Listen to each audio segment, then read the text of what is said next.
살아계신 예수 그리스도의 이름으로 기도드렸습니다. 아멘. 오늘 하나님께서 우리에게 주시는 말씀의 제목은 앞으로 살아갈 인생을 위해서입니다. 출애굽기는 노예로 있던 과거를 지우는 것, 그리고 더 나은 삶으로 살아가려면 어떻게 해야 하는지를 우리에게 알려줘요. 저와 여러분이 지금보다 더 나은 삶을 살아가려면 어떻게 살아가야 하는지 깨닫게 되는 모든 소원교 성도님들이 되시길 예수 이름으로 축원합니다. 아멘. 서론으로 들어가겠습니다. 고집부리다가 혼난다. 자, 우리가 이제 출애굽기를 마무리 지어야 돼요. 그래서 오늘은 마치 그 유튜브에 12부작 드라마 1시간 정리 같은 느낌으로 출애굽기를 전부 오늘 설교 안에서 한번 요약을 해보도록 하겠습니다. 아니 목사님, 출애굽기를 지난주에 34장까지 하셨는데 6장이나 남았잖아요. 맞아요. 근데 남은 6장은 전부 회막을 만드는 이야기예요. 하나님께서 출애굽기 25장의 성막을 어떻게 만들어야 할지 명령하셨어요. 그리고 35장부터는 그 명령에 따라서 사람들이 성막을 만드는 장면이에요. 그래서 오늘 이 내용들을 결론에서 보고 서론과 본론은 출애굽기를 전체적으로 정리하는 시간을 갖도록 하겠습니다.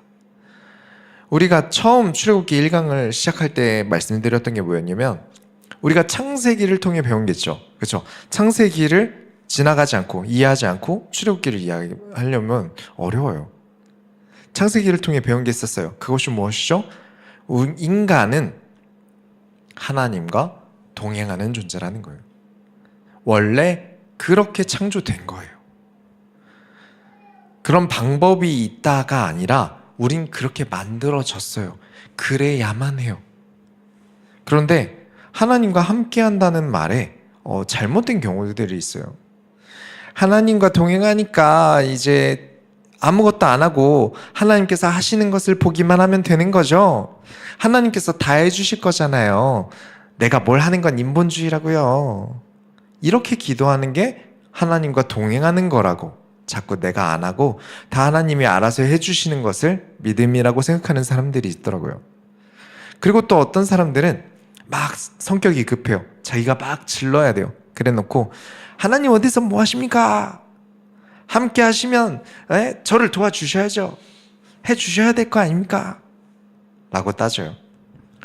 내가 가만히 아무것도 하지 않으려고 하고 하나님께서 다 해달라고 하는 그 모습은 하나님께서 우리와 함께하는 방식이 아니었어요. 내가 혼자 앞서 질러가 놓고 하나님은 왜 안 해주시냐고 따지는 그 모습도 하나님과 함께하고 있는 게 아니고요. 하나님께 질문하고 목자 되신 하나님의 인도를 받아서 내가 하나님을 따라가는 것이 하나님과 동행하는 거였어요. 그래서 이 내용을 모세라는 사람을 통해서 먼저 가르치십니다. 하나님께서 건져주셔서 구원을 받았으나 자기 생각대로 어떻게 잘해보겠다고 한 그 행동 때문에 도망자 신세가 되었어요. 그리고 나이도 이제 많이 먹었어요. 노인이 되었어요. 그리고 모세를 하나님께서 부르시는데 하나님께서 일을 시키시는데 모세가 저는 못해요. 안 해요. 싫어요. 제가 뭘 해요. 저는 부족한 게 많아요. 계속 고집을 부려요. 그래서 하나님께서는 모세를 계속 혼내시고 꺾으시고 그러다가 결국 하나님의 뜻을 따라서 살아갈 수밖에 없는 사람으로 만드셨어요. 그리고 그 다음에는 홍해 앞에서 이스라엘 백성들이 막혀버렸어요. 뒤에 이집트 군대가 막 쫓아오는 게 보여요. 그때 모세가 너희는 가만히 서서 하나님이 하시는 구원을 보라 라고 멋지게 외쳤는데 하나님께서 모세에게 너 지금 무슨 말 하는 거니? 어서 홍해로 걸어 나가라. 행동해라. 내가 원하는 거, 가만히 있는 거 전부 아닙니다. 하나님께서 시키시는 것, 하나님께서 원하시는 것, 하나님께 질문하고 바라시는 것. 하나님 어떻게 해야 됩니까? 라고 질문하고 그 질문의 대답대로 살아가는 것. 이 전개가 출애굽기의 전부예요.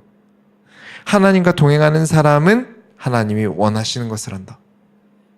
그것에 도달하는 교훈을 출애굽기에서는 계속 반복하는 거예요. 여러 가지 사건들이 있었지만 전부 이 내용의 반복이에요. 하나님께서는 우리를 부르시고 함께 하자 하셨어요. 그리고 무엇을 원하셨을까요? 하나님께로 가까이 나아가는 사람을 기뻐하셨어요. 우리가 나중에 이제 또 민수기에서 배울 건데, 하나님께서 모세에게 숨김없이 돌려 말하지 않고 나는 모세에게 많은 것을 이야기해 준다라고 하세요. 그럴 정도로 모세의 하나님을 향한 사랑, 하나님을 향한 마음, 그 가까이 하고자 하는 마음을 하나님께서 기뻐하셨어요. 또 그런 자에게 진짜 하나님의 이야기를 할 수 있어요. 같은 예배 자리에 몸이 와 있다 하더라도, 같은 설교를 듣고 있다 하더라도 영이신 하나님께는 마음의 거리가 가까운 사람도 먼 사람도 있겠죠. 우리는 가깝고자 하셔야 합니다. 우리의 마음의 거리가 중요해요. 그래서 나는 하나님과 가까이 함으로 이 광야를 지나가야 돼요. 이 전쟁과 같은 삶을 지나가야 돼요. 이게 우리가 출애굽기를 통해 배워야 하는 교훈이에요. 하나님과 가까운 사람은 자기가 원하는 것을 기도하지 않습니다. 하나님께서 원하시는 게 무엇인지 질문합니다. 이는 신약에서 예수님께서도 가르치신 거예요. 아버지의 뜻대로 하는 자가 천국에 들어간다. 주기도문에 있는 하늘에 계신 우리 아버지 뜻이 이루어짐을 믿는다 라고 기도해라. 나는 나의 뜻대로 하지 않고 아버지의 뜻대로 행한다. 이렇게 몇 번이고 예수님께서 가르치신 거예요. 그렇게 하나님의 뜻을 구하고, 물론 내 뜻도 얘기하고, 저는 이러고 싶은데요. 혹시 하나님은 무엇을 원하세요? 하나님께 질문하고, 하나님이 원하시는 것을 하려는 그 사람이 하나님과 가까운 사람입니다. 왜냐? 목을 숙여서 멍에를 매는 사람이니까요. 그런데 하나님과 거리가 먼 사람들은 어떻게 합니까? 내 마음대로 하다가 혼나고, 원망만 하다가 재앙을 만나고, 아무것도 하지 않고 알아서 해주시겠지 하다가 또 재앙을 입고, 그 과정이 출애굽기의 과정이었어요. 그래서 하나님께 질문한다는 기도 행위는 굉장히 중요한 겁니다.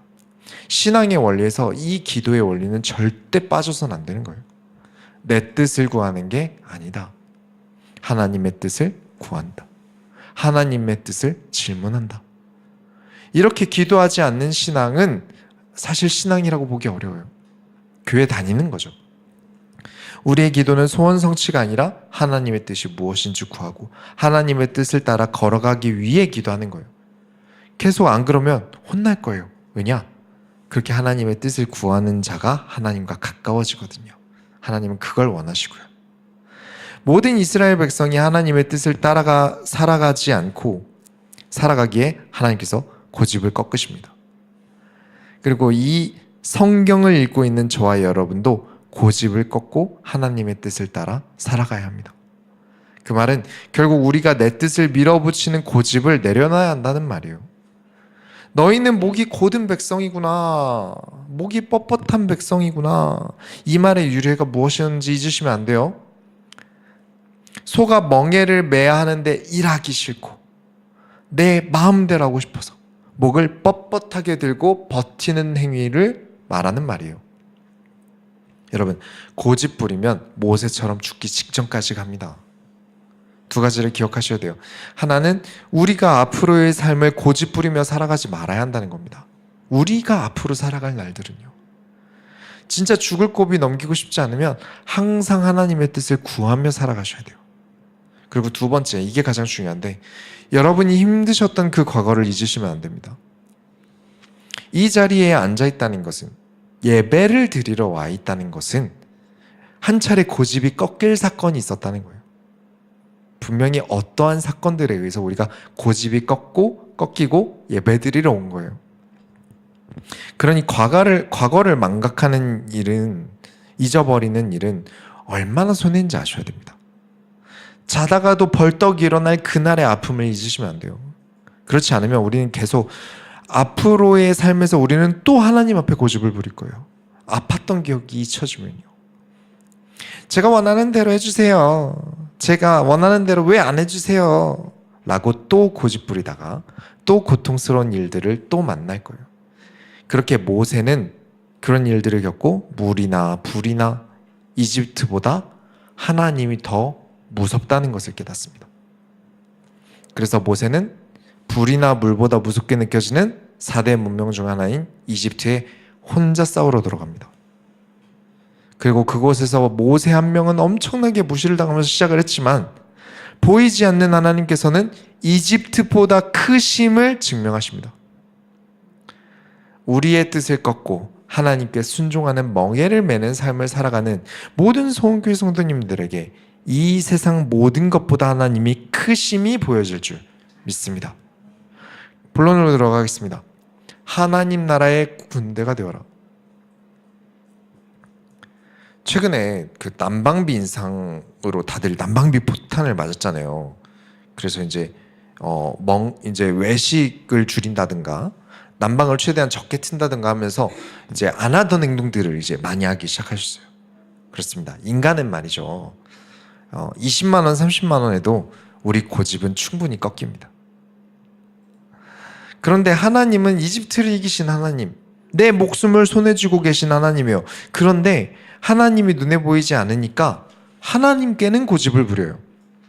하나님의 명령은 듣지 않아요. 근데 20만 원, 30만 원은 아주 겸손해지거든요. 근데 하나님은 두려워하지 않아요. 결국 20만 원, 30만 원보다 하나님을 더 우습게 보는 게 돼버려요. 그래서 진짜 좋은 신앙은 하나님을 경외하는 신앙이다. 하나님을 존경하며 두려워하는 신앙이 경외하는 신앙이에요. 하나님께서는 유월절 언약으로 구원하시고 홍해라는 대자연마저 갈라버리십니다. 그 구원을 보고 얼마나 기뻐했는지 여호와는 나의 힘이다. 나의 노래시고 나의 구원이다. 내가 그를 높일 것이다. 난리가 났어요. 60만 명이 그 이집트를 쏙 빠져나오고 이집트 군대는 따라오지도 못했다는 걸 직접 눈으로 봤잖아요. 얼마나 신기할까요? 그런데 15장 24절에 백성이 모세에게 원망하여 이르되 우리가 무엇을 마실까 하매 그 많은 기적을 보고도 원망하기까지 3일이면 충분했습니다. 보는 것만으로 내 눈에 기쁘고 즐겁고 놀라운 보는 것만으로 신앙을 키우고 믿음을 키우면요, 내가 믿음을 잃을 일이 생기면 사라지는 건 한순간입니다. 3일도 못 가요. 눈에 자극받는 믿음, 화려한 것들에 의해 생긴 믿음은 내 눈이 다른 장면으로 화려하지 않고 어둡고 아프고 슬프고 이런 것들이 내 눈에 들어오는 순간 내 믿음은 사라져요. 하나님이 내 소원 다 이루어주시면 하나님 믿겠다? 내 소원 다 이루어주시면 교회 잘 다니고 헌신 잘하고 헌금 잘한다? 그럴 리가요. 인간은 그런 존재가 아니에요. 상상해 보세요. 이스라엘 백성이 홍해 앞에 있을 때 얼마나 무서워했을까요?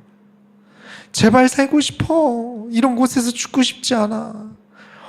그렇죠? 그러면서 얼마나 자신이 살아남길 바랬겠어요. 제발 죽지 않게 해주시면 하나님 말씀 잘 듣고 마! 내가 늘 찬송하고 마! 얼마나 외쳤을까요?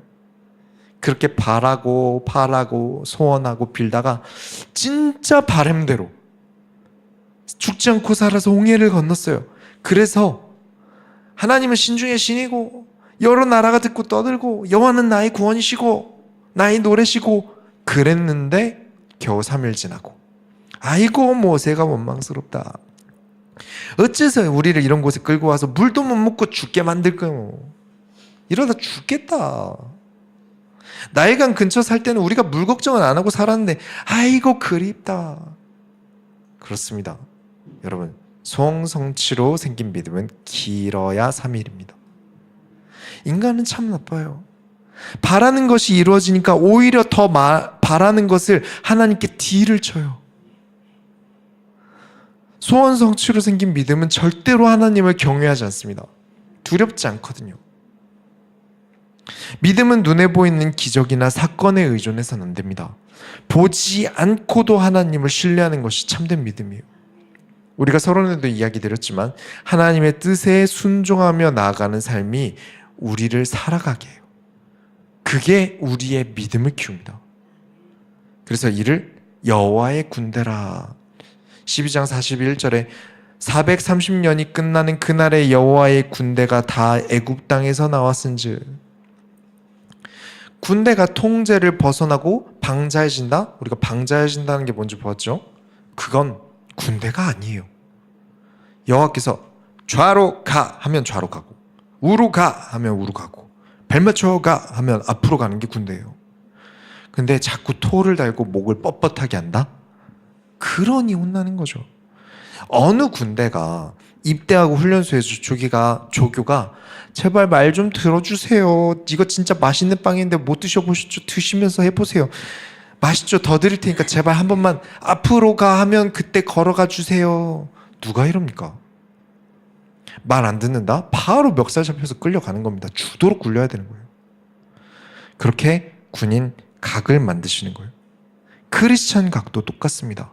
그 각이 날카로워질수록 우리는 하나님과 가까워집니다. 너희 이스라엘은 하나님과 가까이 하는 나라, 왕이 다스리는 나라가 아니라 하나님께서 직접 다스리는 나라가 되어라. 그 말은 하나님께서 직접 다스리는 군말 없이 움직일 백성들이 되라는 말입니다. 그래서 이스라엘은 19장 5절부터 6절에 세계가 다 내게 속하였나니 너희가 내 말을 잘 듣고 내 언약을 지키면 너희는 모든 민족 중에서 내 소유가 되겠고 너희가 내게 대하여 제사장 나라가 되며 거룩한 백성이 되리라. 너는 이 말을 이스라엘 자손에게 전할지니라. 그냥 내가 너희를 선택했으니 너희는 거룩한 백성이다? 아니요. 너희가 나의 말을 잘 듣고 내 말을 지켜 행하면 너희는 내 소유가 되고 지켜 행함으로써 너희는 거룩해질 것이다. 너희는 제사장 나라가 되어라. 그리고 제사장은 항상 아름답고 경건하며 거룩하고 모든 백성들의 본이 되어야 한다. 제사장이 크리스찬으로서 섬기는 각, 예배각이 제대로 서 있지 않으면 본이 되지 않으니 부정하여 죽이겠다. 그리고 모든 백성들에게 십계명을 주겠다. 이 명령을 따라 살아야 한다. 무슨 말을 하고 싶은 걸까요? 너희 정체성은 무엇이다? 저와 여러분의 정체성은 무엇이죠? 언어도 아니다. 생김새도 아니다. 랜드마크도 아니다. 너희 정체성은 예배다. 너희는 제사장 나라가 되고 말씀을 받고 하나님을 만나고 하나님을 찬양하고 기도하고 그 말씀을 지켜 행하는 예배자가 너희의 정체성이다. 그러니 무엇을 만들라 하시죠? 성막을 만들라라고 먼저 하십니다. 예배드릴 성막을 만들어라. 이게 너희다 라는 거예요. 그런데 이스라엘 백성들이 말을 잘 들었을까요? 백성들이 아직 여호와의 군대로서 제사장 나라로서 각이 아직 잡히지 않았어요. 하나님의 명령을 들을 마음가짐이 아닌 거죠. 쉽게 말하면 군기가 빠졌다는 거예요. 그래서 하나님께서 율법을 주신 겁니다. 제가 군대에 있을 때 헌병으로 근무를 했거든요. 그때 군법을 교육하시던 분이 막 길게 설명하셨는데 무슨 말인지 잘 모르겠어요. 그래서 다 듣고 나서 이렇게 얘기하시더라고요. 군법이 어려운데 그냥 이렇게 생각하세요. 군인은 일반 법보다 한 3배 정도 더 처벌받는다 라고 기억하시면 되세요. 밖에서는 이 정도 처벌받을 거 군대에서 한 3배 더 처벌받는다. 그렇게 알려주셨어요. 자, 이집트에서 나온 이스라엘 모든 사람들은 무엇이다? 군대다. 그러니 법이 빡빡해야 돼요. 근데 무엇 출신 군대입니까? 노예 인원들을 모은 군대예요. 그래서 이 사람들이 율법을 아주 지키기 어려워해요. 쉽게 통제가 안 되는 사람들이에요. 툭하면 원망하고 툭하면 하기 싫어하는 이 백성들을 데리고 가나안 땅에 들어가서 전쟁을 해야 돼요. 그래서 이들을 군대로 만들려면 아주 빡빡하고 타이트하게 법을 만들어서 지키게 합니다. 광야 훈련소에서 군인으로 만들기 위해 아주 타이트한 훈련을 시키시고 계신 거예요. 그렇습니다. 하나님의 백성, 여호와의 군대인 크리스천들은 일반 사람들보다 더 지킬 게 많아요. 품위도 지켜야 하고요. 외모도 신경 써야 하고요. 말하는 것도 예쁘게 말할 줄 알아야 돼요. 크리스천다운 각이 살아있어야 됩니다. 어떻게 해야 크리스천다운 각이 살아날까요? 그래서 우리가 하는 것은 말씀을 지키고 행하는 거예요. 말씀을 지키는 자가 말을 나쁘게 할 수 있을까요? 어려울 거예요. 말씀을 지키는 자가 내가 말씀을 지키는 자의 표본으로서 보여진다는 것, 내가 하나님과 동행하는 사람으로서 보여진다는 걸 아는데 신경을 안 쓸까요? 외모 신경을 안 쓸까요? 어려워요. 그렇게 하나님은 너희를 인간답게 만들겠다. 내가 처음 디자인한 인간의 모습으로 너희를 만들겠다. 라고 시작하신 게 율법을 지키게 하신 거예요. 근데 율법을 그대로 다 지키면 뭐 온전한 사람, 인간다운 인간이 될까요? 사실 그것도 아니에요. 다 지킨다가 중요한 게 사실은 아니었거든요. 그 율법을 지키며 하나님을 깨달으며 인간다워지는 거예요. 율법은 도구입니다. 하나님의 명령인 율법들을 지켜나가 보다 보니까 이 과정이 지나가면서 이제 아빠, 아버지라 부를 수 있는 영의 자격을 우리가 갖추게 됩니다. 그만큼 가까워진 거죠. 처음에는 두려워하는 영으로 시작해요. 일부러 혼내고 막 아프게 하시고 하지만 이것들을 지켜나가고 깨달아가면서 하나님과 점점 가까워지니까 아, 아빠, 아버지시구나 라고 부를 수 있을 정도로 가까워지는 거예요. 말씀이 옳다, 그르다, 지키기 어렵다, 쉽다, 납득이 안 간다, 어렵다 등등 어쨌든 하나님의 말씀이라면 지켜봐라. 당장 모르겠어도 지켜봐라. 실천해봐라. 행동해봐라. 지켜지는 날도 있고요. 실패하는 날도 있어요. 그런 날들이, 그런 행위가 쌓여서 우리의 인생은 바뀔 겁니다. 우리의 앞으로의 인생은 바뀔 거예요. 이게 율법이다. 못 지킬까봐 두려워도 해보고, 그래도 용기 내서 했는데 성공도 하고 실패도 하고, 해봤는데 별로 달라진 게 없는 날도 있고, 그러면서 아, 하나님께서 이렇게 내 인생에 관여하시는구나. 눈에 하나님이 보이지 않아도, 귀에 어떤 음성이 들리지 않아도 너무 신기한 게 하나님께서 내 인생을 바꾸고 고치고 함께하고 계시는구나. 그렇습니다. 그렇게 율법을 통해 하나님께서 우리에게 하나님과 동행한다는 게 무엇인지 가르치세요. 말씀을 지켜 행하니까 하나님께서 나와 정말 신기하게 함께 하시는구나. 근데 이 율법을 제대로 받기도 전에 하나님을 두려워하지 않고 목이 뻣뻣한 이 백성들은 모세가 없다고 금송아지를 만들어요. 같은 소인데, 그죠? 제 얼굴이 보이는군요. 같은 소인데 겸손히 멍에를 매는 소라면 하나님께서 기뻐하시는 소, 목이 뻣뻣하여 절대 부러질지언정 꺾이지 않겠다고 만든 금으로 만든 소. 어느 소는 겸손한 크리스찬의 상징인데 어느 소는 우상 숭배의 상징이 되어버렸어요. 내 고집으로 만들어지는, 내가 원하는 것으로 만들어지는 것은 무엇을 만들어도 우상 숭배. 하나님의 뜻을 따라 살아가면 겸손한 본이 됩니다. 우리는 고집을 내려놔야 합니다. 그리고 하나님의 명령에 순종하는 여호와의 군대가 되어야 합니다. 군대 취향 없어요. 성격 없습니다. 나는 이런 패션이 좋고 저런 패션이 좋다? 아니요. 군복밖에 없습니다. 내 개인적인 스타일 그런 거 없습니다. 그런 것처럼 하나님의 명령이 있을 때는 내가 그것을 내려놓아야 합니다. 그런데 나를 내려놓고 하나님의 뜻을 따르는 멍에를 매니까 오히려 수고하고 무겁던 짐들이 내려져요. 이 삶이 오히려 더 행복해요. 왜죠? 인간은 원래 그렇게 만들어졌어요. 그렇게 안 살아서 불행했던 거예요. 그렇게 안 살아서 무겁고 수고했던 거예요. 프라이팬을 하나님께서 가스라이인지 위에 올려두려는데 자꾸 프라이팬이 지는 땅을 파고 싶대요. 그래서 온몸으로 땅을 파는데 온몸이 코팅이 벗겨지고 망가지면서 얼마나 불행하겠습니까? 마이크가 못질을 하고 싶다면서 하나님의 손을 벗어나서 자꾸 자기 머리로 못을 찍는데 얼마나 불행할까요? 그런데 모세가 하나님과 가까이 하고 싶다면서 하나님과 언약의 말씀을 나누고 겸손한 멍에를 매니까 하나님 없으면 어디도 안 갈래요. 가나안 땅 안 가도 돼요. 그렇게 나오니까 모세 얼굴에서는 환하게 광채가 납니다. 얼마나 좋으면 그랬겠습니까? 결론을 내리겠습니다. 우리는 헌신하는 삶, 순종하는 삶을 살아야 돼요.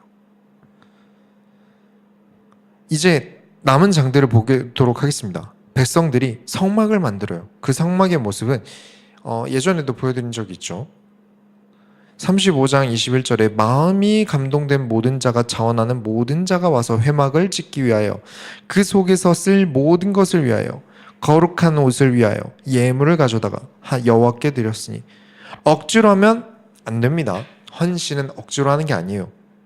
좋아하지도 않으실 거고요. 지원하는 자가 22절에 보면 자기 금품을 가져오고 23절에 가죽들과 고급 실들도 자원하여 가져오고 24절에 여호와께 드렸으며 섬기는 일에 소용되는 조각목이 있는 모든 자든 가져왔으며 이렇게 쭉쭉 다 읽기도 힘들 만큼 많은 것을 자원하여 하나님께 가져옵니다. 그렇습니다. 이제 이 목이 뻣뻣한 내가 원하는 요구만 하나님께 요구하던 물 내놔요, 먹을 거 내놔요 따지기만 했던 이들에게서 여호와의 군대각이 나오기 시작했어요. 자원하여 내 것을 드리기 시작했어요. 내 마음대로 하려던 사람들이 하나님의 마음을 기쁘게 해드리기 위해 자신의 귀한 것들을 드리기 시작해요. 이 백성들이 우리가 지금까지 본 많은 과정을 통해서 이제 크리스찬다운 각이 나오기 시작한 거예요. 하나님과 가까이 하고 싶은 마음, 하나님의 원하시는 것을 하고 싶은 마음이 이제 모여들어요. 그 마음들이 모여서 무엇이 만들어집니까? 성막이 만들어집니다. 교회는 누군가의 이득, 누군가의 소원 성취로 만들어지는 것이 아니라 하나님을 향하여 자원하는 마음으로 만들어지는 것이 교회입니다.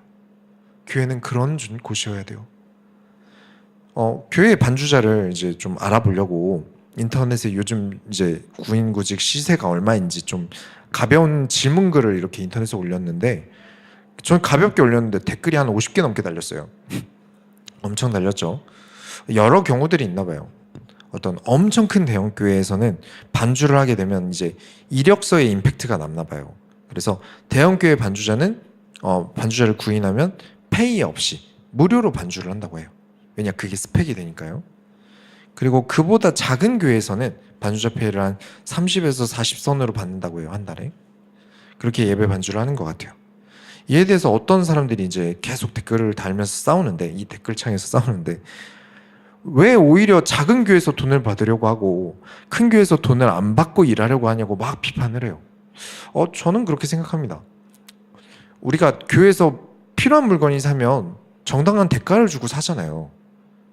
예를 들면 뭐 프린터가 필요하다 그럼 그 프린터 회사에 전화해서 교회 쓸 거니까 헌신하세요.